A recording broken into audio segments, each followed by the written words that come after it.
The project we worked up was ended up being named Architectures of Acumen. It was kind of a response to the Trust Architectures brief, and it's called to that everyone should trust one another, and that this should be affected in presumably by various sort of technical systems.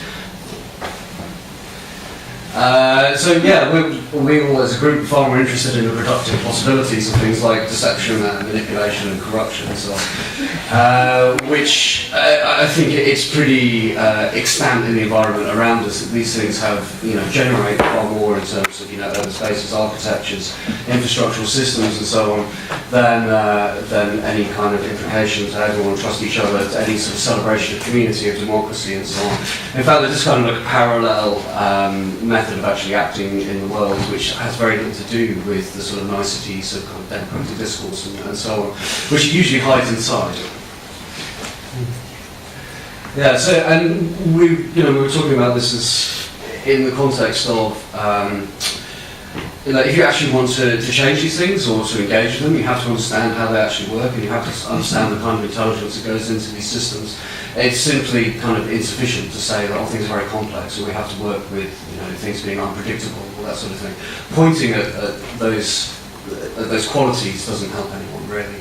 And there are people engaged in, and historically have been, of course, mega-scale engineering projects and so on, absolutely vast initiatives, who are quite happy working within those kinds of systems. I mean, across all the briefs that we looked at, there was this big thing about like, so we've got to look at complexity and this kind of thing, rather than some sort of Newtonian thinking. And it's kind of like, well, yes, obviously, and a lot of people are doing this for an awful long time. That's not in itself, kind of like an original idea or a particularly helpful thing to say. So I guess kind of like the point here was that, like, basically when you actually start looking at how people do manipulate kind of mass systems, propaganda systems or whatever,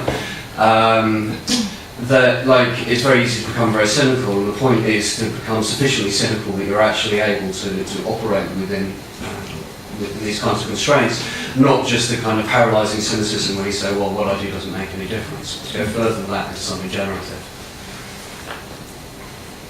Yeah, so one example we ended up landing on, I don't know how, was various projects, real-world projects are afoot where large financial corporations are investing in high-energy physics, kind of a pure theoretical research, effectively, within a kind of free market context. So it was described very, very neutrally. But what's these, articulated as kind of like a technological thing rather than anything with sort of political ramifications. And these projects take various forms, but one of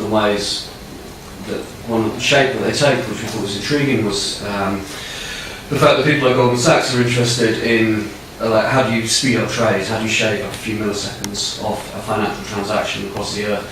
And one of the things that's actually been looked at, as you can look it up online, is using particle accelerators to send neutrinos through the Earth between different trading sites, rather than bouncing kind of signals or satellite relays around the Earth, which will cut like a handful of milliseconds off an individual trade. But when you're operating at several million trades a second through a high frequency algorithm, like that's actually an enormous competitive advantage.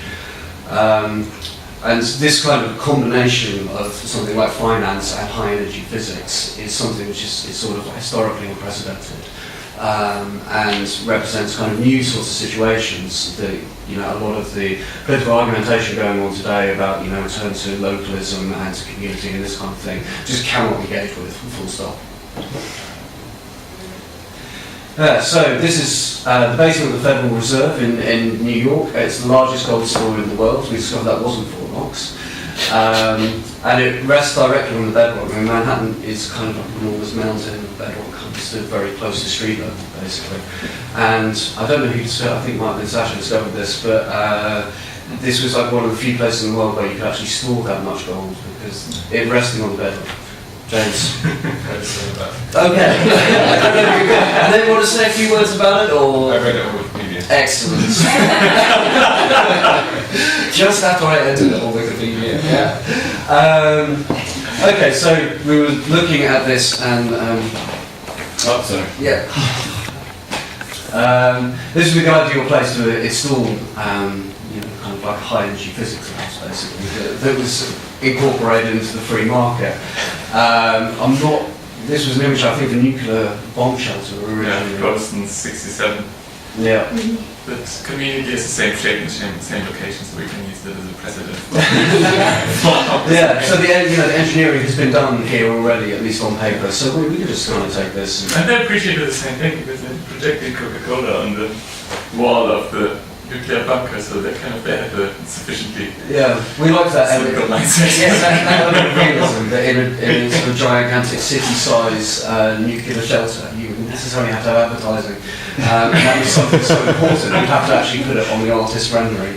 I don't know, maybe it was used for like sourcing investment. It's some good realism and all comes together. dystopia. So, I mean, for competitive reasons as much as kind of like public opinion reasons, such projects, if they are actually happening, they've been talked about in public, if they are actually happening, would necessarily have to happen in secret. So we were intrigued by the possibility, the kind of logistical challenge of how do you actually set something like this up beneath a city like Manhattan, well, a city area like Manhattan. Like this huge mega-scale engineering project that was done entirely covertly. This was Macy's Parade. So the point of the Macy's Parade is looking at like the events that happen in New York City already, and assessing whether you could kind of slyly and cunningly slip in elements of geoengineered objects to build this underground base or this underground layer without anyone noticing. And like, could we put it into a theme park, and the theme park render or screw bits apart that you could slip away whilst everyone's watching the Macy's Parade, or some kind of ridiculously absurd event that could allow this to happen. Which is quite nicely aligned with the general fun fair kind of theme that Glenn Cole has worked out about New York and the Delirious New York, and saying like that Manhattan is kind of something that's been prototyped in Coney Island over and over again. So this is kind of like drawing the same thing, but more, Yeah, so you discovered that oil is needed to. What was it? Yeah, one of the neutrino techniques is actually would be the big tank full of oil, which is kind of nice. There's like these kind of ideas of like tanks, containers holding something. We'd imagine if the oil burned by accident, then all these balloons would be on fire in New York, and people would be really upset by it, and it could be quite interesting to watch. I quite like the idea of an oil tanker kind of moored offshore that appears to be an oil tanker, but it's in fact, one instrument within finance. Circle back out. The pageantry of capitalism, as James says. And there's also something, this is just a kind of literalisation in a way of how many of these projects actually work, which is that they're smuggled into the public realm, like under the cloak of arguments about jobs creation or free market policies. Public good. And the public good, and this is a kind of like bread and circuses version of that, where everyone's out in the street cheering the construction of a particle accelerator beneath their feet for the enrichment of a tiny, tiny proportion of the population. Is there in the slide? Yeah. Oh yeah. James?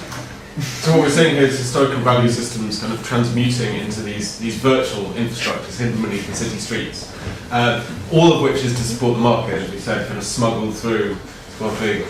In order to understand those systems, these, as we said at the start, these ideas of kind of community and localism don't stand up to understanding the kind of vastly supranational projects that are underway to connect the islands of prosperity and capitalism that survive while the rest of us are undergoing forms of austerity.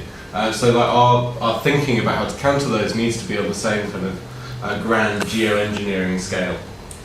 And the image, the image is like a completely unrelated yet obligatory, randomly found buckyball from Google Images, which yet is quite nice because it's taking this image of the gold vault in 33 Liberty Street, kind of like transforming into this sphere. Really abstract. Just being needed to kind of like. This is the image that represents. That's the Great Gatsby meets geoengineering. The transformation, Transubstantiation. Transmutation. Transmutation. Alchemical terminology in which the diamond as big as the Ritz becomes this vast reflective chamber beneath the The city. neutrino accelerator is big as Manhattan. Right. We don't. So,